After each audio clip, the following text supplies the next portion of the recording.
बीर आला ऊदल की कहानी के एपिसोड 42 में आप सभी विद्वानों का, श्रोताओं का और भक्तों का हार्दिक स्वागत और अभिनंदन करता हूं। देखिए श्रोताओं, मेरा प्रसंग उसी स्थान से आरंभ हो रहा है जहां बिजमा का विवाह ऊदल के साथ हो जाता है। और जब ऊदल का विवाह बिजमा से हुआ तो बीर आला क्रोध करके ऊदल से कहने लगे कि भाई ये शत्रु की पुत्री है और दुश्मन की पुत्री से विवाह करना समझदार लोगों का काम नहीं है। जब इसको अपने पिता की याद आएगी तो ये तुम्हारा वध कर देगी, ये तुम्हें जीवित नहीं छोड़ेगी। इसलिए वीर ऊदल, तुम इसका वध कर दो। और जब ऊदल से आला ने यह कहा तो ऊदल कहने लगे कि भाई ये मेरी प्रिय है, मैंने इससे प्रेम किया है, मैं इसका वध कैसे कर सकता हूं? मैं तो इसका वध नहीं कर सकता। हम जो मारे या तिरिया को तो रजपूती जाए न साए। यदि मैं इसका अंत करूंगा तो मेरे क्षत्रिय धर्म को बट्टा लग जाएगा। आला बोले तब मलखेते, तुम सुन ले हमारी जवान, खेच सिरोई को कमरते, तुम ये करो वीर मलखान। कि हे वीर मलखान, तुम ध्यान लगा करके सुनो, ये जो राजकुमारी बिजमा है इसका वध कर दो, इसे मार डालो। श्रोताओं, जब आला की बात मलखान ने सुनी, सुन के बातें ये आला की मलके रामचंद्र को धाए, खींच के मारा रानी बिजमा को, सोता परी पछारा खाए। जब आला की बात मलखान ने सुनी तो अपनी कमर से तलवार खींच ली और मलखान ने एक ही तलवार के प्रहार से बिजमा को पृथ्वी पर गिरा दिया। जब ऊदल ने यह देखा कि बिजमा मरने वाली है, ऊदल दौड़े तेज समिया में, गोदी तुरंत लीन बैठा है। ऊदल ने अपनी प्रिय बिजमा को गोदी में उठा लिया मरते वक्त और बिजमा से कहने लगे, ये नहीं जानत हम प्यारी थे, तुम का मरे वीर मलखान, जेठे भाई मेरे मलखे, 300 कहा करूं मैदान। और जो मारत कोई छत्री तो मैं कटा देत करवाए, अब बस मेरो कछु नहीं चलता, ये है पिता सरस बड़ भाई। कि हे प्रिय, मुझे ये पता नहीं था तुम्हारा कि तुम मेरे बड़े भाई वीर मलखान के हाथों से मरोगी। यदि वीर मलखान की जगह पर कोई और छत्री होता तो अब तक लाशों के ढेर हो जाते, न जाने कितने वीर मारे जाते, परंतु अब मेरी कोई पेश नहीं चलती, क्योंकि वीर मलखान तो मेरे पिता के समान बड़े भाई हैं। और अब ऊदल रोने लगा, विलाप करने लगा और कहने लगा कि अब की बिछड़ी फिर कब मिले हों, सांचे हाल देव बतलाए। सुन के बातें ये ऊदल की बिजमा बोली वचन सुनाए। मरते वक्त बिजमा क्या कह रही है? ऊदल कहने लगा कि तुम मुझे अब कब मिलोगी? तो बिजमा क्या बोली है? भोग विलासई के कारण ते संगन भई तुम्हारी आए, जेठ हमारे मलखे लागे, बाने कटा दीन करवाए। मारे मलखे जहां तुम जाओ, जहां ना होए उदय सिंह राय। देखिए श्रोताओं, वीर मलखान को बिजमा राजकुमारी श्राप देती है कि हे वीर मलखान, तुम मेरे जेठ लगते हो, परंतु मेरा श्राप है तुम्हें, यदि मैं पतिव्रता हूं तो तुम उस स्थान पर मारे जाओगे जहां तुम्हारे साथ तुम्हारे छोटे भाई वीर ऊदल नहीं होंगे। मलखान, तुम अकेले मारे जाओगे, तुम्हारे परिवार का कोई भी तुम्हारे साथ नहीं होगा। शापित करके मलखाने को बिजमा बोली वचन उचार, बेटी है जाए हम मोती मलकी, फुलवा होगो नाम हमार। और फिर ऊदल से कहने लगी मलखान को श्राप देने के बाद कि मैं राजा मोती मल के यहां जन्म लूंगी, मेरा नाम फुलवा होगा और तुम काबुल को घोड़ा खरीदने जाओगे, फिर वहां हमारी तुम्हारी मुलाकात होगी। हम तो दे ही न रहिए नरवर लिंग और अवतार, कि अब मैं नरवरगढ़ के महाराज के यहां जन्म लूंगी। इतना कह के रानी बिजवा और मर गई तड़ाका खाए। जो बिजमा रानी थी, राजकुमारी बिजमा थी, वो शरीर को छोड़ देती है, मर जाती है। लाश उठाई नर ऊदल ने और नर्मदा बहाई आए। ऊदल उसकी लाश को उठाता है बड़े प्यार से और नर्मदा नदी में उस लाश को बहा देता है। देखिए श्रोताओं, बिजमा को मलखान ने काट दिया और बिजमा मलखान को श्राप दे करके चली जाती है। अब देखिए, विजय के डंका बाजन लागे, घूमन लागे लाल निशान, लाखा पातुर देश राज की, सो बोलबाई वीर मलखान। अब जीत हो गई, विजय हो गई मानोगढ़ पर और जीत के बाजे बजने लगे तो वीर मलखान ने लाखा पात्रा थी, लाखा नाम की नृत्यांगना थी, उसको सम्मान सहित बुलवाया और माता देवला के संग पालकी में बैठाया, उसका बड़ा सम्मान किया, स्वागत किया।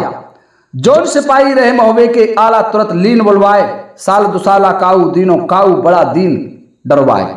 देखिए श्रोताओं, वीर आला ने उन योद्धाओं को सम्मानित किया जिन्होंने रणभूमि में वीरता पूर्वक युद्ध जीते और जितना सामान, जितना धन महोबा से लूटा था उसका 10 गुना, उसकी 10 गुनी संपत्ति लूट करके महोबा के राजा आला चल देते हैं।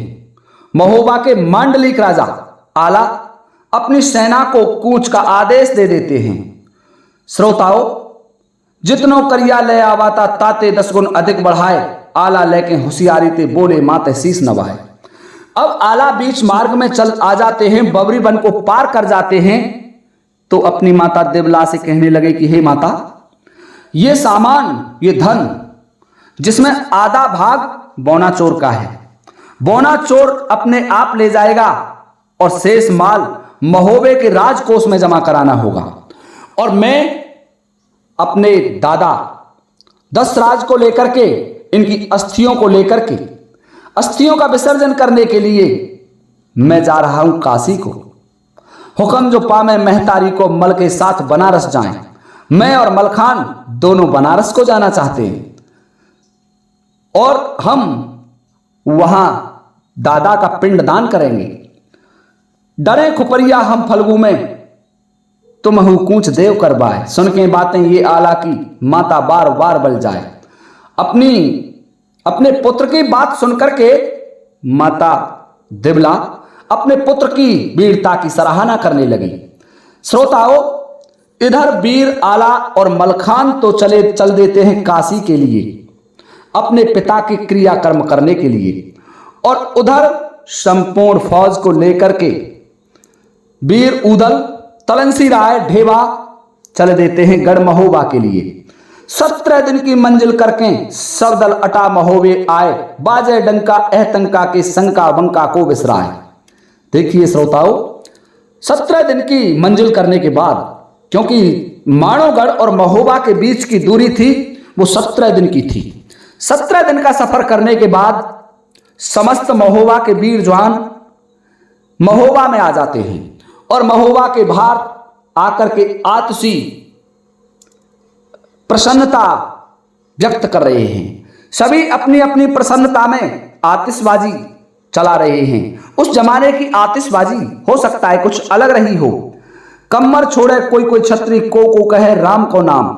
देखिए श्रोताओं, कोई छत्री तो बड़ा नाचता है, कोई छत्री राम का नाम ले रहा है। सैयद, ढेवा, उदल मिलके तीनों चले जहां पर मार। सैयद और ढेवा तथा उदल तीनों वीर योद्धा जहां महाराज परमाल विराजमान हैं वहां चले जाते हैं चरणन गिर के महाराजा के, और सब कहो आपनो हाल। देखिए श्रोताओं, महाराज परमाल को वीर उदल ने, तलनसी राय ने और ढेवा ने माणों के युद्ध का संपूर्ण विवरण सुना दिया। हमारे एक महान श्रोता ने हमें कमेंट किया था कि क्या गुरुजी इस युद्ध में ब्रह्माजीत ने भाग नहीं लिया? तो नहीं, ब्रह्माजीत का इस युद्ध में कोई वर्णन नहीं आया और ब्रह्माजीत इस समय छोटे थे। ऐसा हो सकता है क्योंकि कहीं भी, मेरे पास आला खंड की कई पुस्तकें हैं, उनमें मैंने देखा तो कहीं भी किसी भी पुस्तक में ब्रह्माजीत का भाग लेना इस युद्ध में नहीं आया था।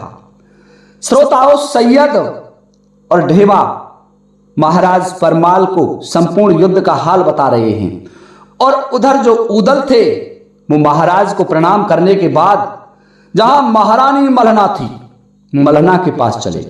ताते उठ के उदल चल दिए, मलहना महल पहुंच गए जाए, चरणन गिर के महारानी के अपनो हाल दियो बतलाए। हे श्रोताओं, वीर उदल अपनी महारानी, अपनी राजमाता मलहना के पास पहुंचे और मलहना के चरणों में गिर करके युद्ध का संपूर्ण विवरण कह सुनाया। मलहना रानी ने वीर उदल की पीठ ठोकी कि वीर हो तो ऐसा, पुत्र हो तो ऐसा, नहीं तो पुत्र होने की आवश्यकता नहीं है। एक ही सिंगनी जने छत्री, जाके डरते बनी थर्राए, भरभर छबरा मुर्गी डारे जिनने रोज बिलैया खाए। यूं तो बच्चे तो मुर्गी भी पैदा करती है, भर भर के ढकोला मुर्गियों के बच्चे होते हैं, लेकिन उनको रोज बिल्ली खा जाती है।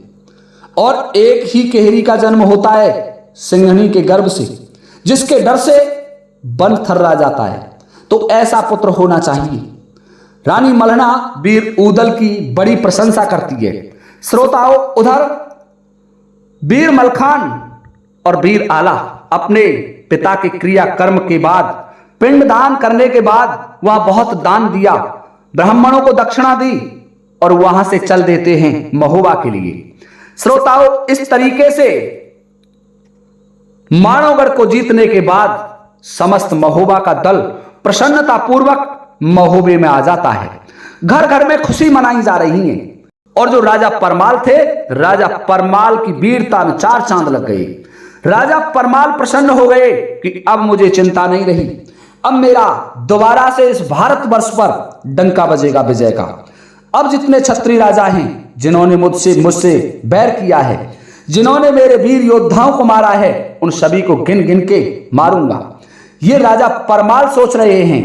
श्रोताओं, ये मानवगढ़ का संग्राम अब यहीं समाप्त होता है और अगला भाग, अगला मैदान लेकर के आपको इससे अगले एपिसोड में फिर उपस्थित हो जाऊंगा। तब तक के लिए आप सभी से चाहता हूं अनुमति इस वीडियो को विराम देने की। इसी के साथ जय हिंद, जय भारत।